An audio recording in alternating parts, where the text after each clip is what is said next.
नमस्कार दोस्तों, जय भीम, नमो बुद्धाय। मैं सतपाल कदमिया स्वागत करता हूं आप सभी का एक और नई वीडियो में। दोस्तों, आज हम बात करेंगे भारत के 5 सबसे अमीर दलित बिजनेसमैन के बारे में। इस लिस्ट में सबसे ऊपर नाम आता है कल्पना सरोज का।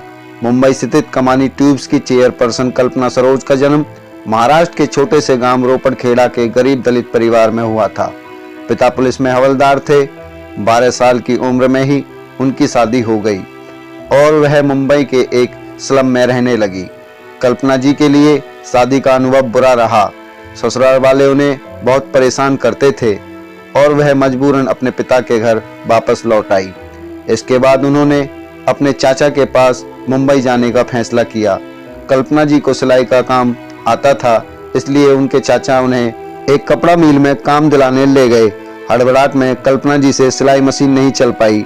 मिल के मालिक ने पहले तो उन्हें काम देने से मना कर दिया, लेकिन बाद में उन्होंने 2 रुपए पर धागा काटने का काम दे दिया। सब कुछ ठीक चल रहा था कि अचानक उनकी बहन बहुत बीमार रहने लगी और इलाज के पैसे न होने के कारण सही इलाज न मिल पाने से उनकी मौत हो गई। इस हादसे के बाद उन्होंने ठान लिया कि वह अपनी गरीबी दूर करके रहेंगी। पहले उन्होंने अपने घर में ही कुछ सिलाई मशीन लगा ली और बाद में कुछ पैसे जोड़कर उन्होंने एक छोटा फर्नीचर का बिजनेस शुरू किया। इसके बाद उन्होंने 1 लाख रुपए में एक विवादित प्लाट खरीदा, जिसकी कीमत बाद में 50 लाख रुपए हो गई। कल्पना जी ने इस पर कंस्ट्रक्शन कराने के लिए एक बिजनेसमैन से पार्टनरशिप कर ली। मुनाफे में 65% कल्पना जी को मिला और उन्होंने 4.5 करोड़ रुपए कमाए।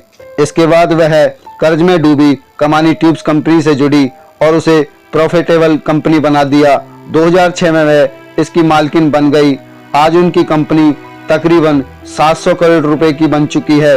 उनकी इस उपलब्धि के लिए 2013 में उन्हें पद्मश्री सम्मान भी मिल चुका है।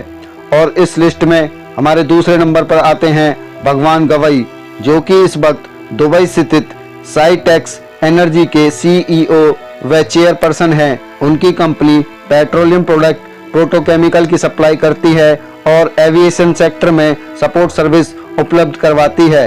बचपन में भगवान गवई मुंबई के एक स्लम में रहते थे।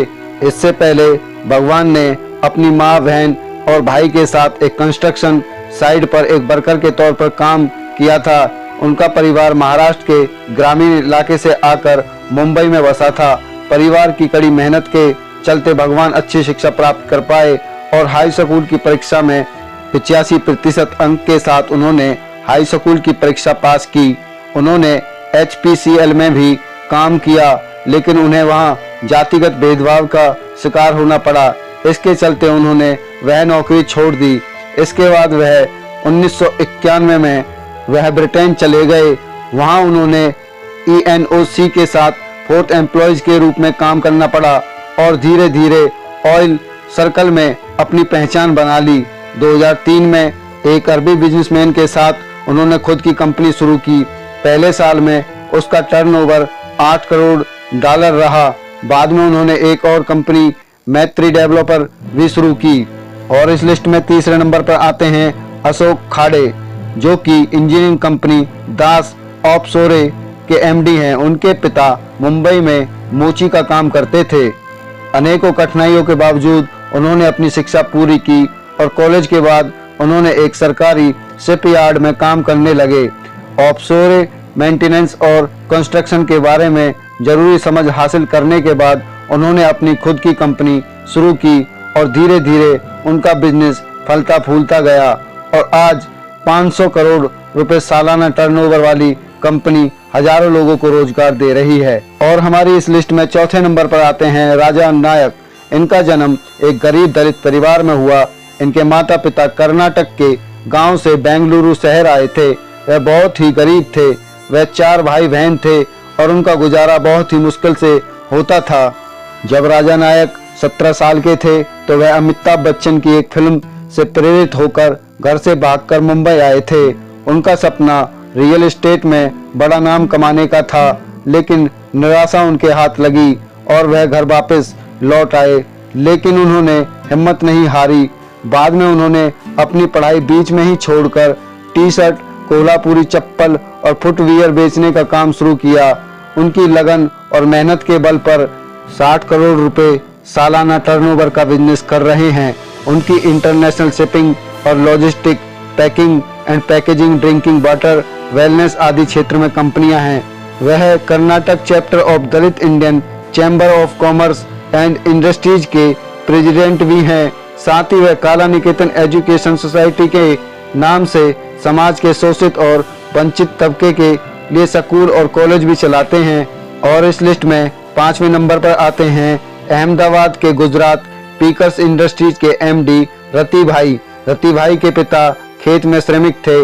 बाद में उन्होंने लेदर पीकर्स बनाने का काम शुरू किया। अपने स्कूली दिनों में रति भाई को दलित होने के कारण भेदभाव का सामना करना पड़ा। जब वह 18 साल के थे तो उन्होंने पढ़ाई छोड़कर अपने पिता के साथ काम करना शुरू किया। उन्होंने अपने पिता के बिजनेस को प्लास्टिक इंटरमिस्ट में तब्दील करने में मदद की। कई साल बाद रति भाई ने युगांडा में शुगर बिजनेस शुरू किया। आज तकरीबन उनका सालाना टर्नओवर 380 करोड़ रुपए है। दोस्तों, ये थे दलित समाज के 5 सबसे अमीर बिजनेसमैन। तो यह जानकारी आपको कैसी लगी कमेंट में जरूर बताएं। जानकारी अच्छी लगी हो तो लाइक करें, शेयर करें। अगर आप हमारे चैनल पर नए हो तो हमारे चैनल को भी सब्सक्राइब करें। साथ ही बेल आइकन को ऑल पर प्रेस कर दें ताकि हमारी हर नोटिफिकेशन आप तक पहुंचती रहे।